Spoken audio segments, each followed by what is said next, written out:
An Indian kangaroo court has sentenced illegally detained Jammu and Kashmir Liberation Front chairman Mohammad Yasin Malik to life imprisonment after an unfair trial in concocted cases registered against him over 3 decades ago. He was sentenced by the special judge of India's notorious National Investigation Agency, Praveen Singh, in politically motivated cases to punish him for his leading role in the struggle for Jammu and Kashmir's freedom from Indian illegal occupation. Surrounded by hundreds of Indian policemen and paramilitary troops, Mohammad Yasin Malik was brought from Tihar jail to the NIA court in New Delhi today. He was arrested by Indian police from his residence in Srinagar in February 2019 and was later shifted to New Delhi's Tihar jail.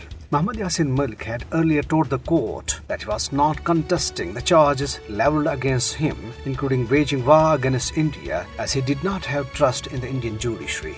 Prime Minister of Pakistan Shahbaz Sharif has termed the sentence as a black day for Indian democracy and its justice system. Shahbaz Sharif in a tweet said, "India can imprison Yasin Malik physically, but it can never imprison the idea of freedom he symbolizes." He added, "Life imprisonment for a valiant freedom fighter will provide fresh impetus to Kashmir's right to self-determination." The All Parties Hurriyat conference spokesman in a statement said, "Modi regime is using its plain judiciary to victimize Mohammad Yasin Malik and other Hurriyat leaders for seeking freedom from Indian illegal occupation."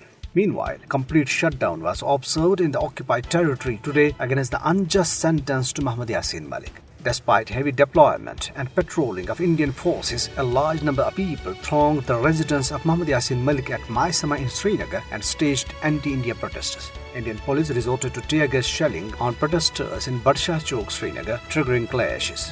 Drones were also pressed into service. In Azad Jammu and Kashmir, rallies and protest demonstrations were held at district and tehsil levels today against the indictment and sentence to Mohammad Yasin Malik in concocted cases. A massive protest was staged in front of the office of United Nations Military Observers Group in Muzaffarabad. Wearing shrouds and making human chain, the protesters held banners and placards demanding immediate release of all Hurriyat leaders, including Mohammad Yasin Malik. PDP President Mehbooba Mufti, addressing party workers in Kolgam today, warned New Delhi that its muscular policies will further complicate the problems. Meanwhile, Indian troops in their fresh act of state terrorism martyred 3 more Kashmir youth in Patan area of Baramulla district today. Earlier, 1 Indian policeman was killed in an attack in the same area. Indian police raided houses of all parties Hurriyat conference leaders and activists, including chairman of Democratic Hurriyat Front, Chaudhry Iqbal, in the Kashmir Valley.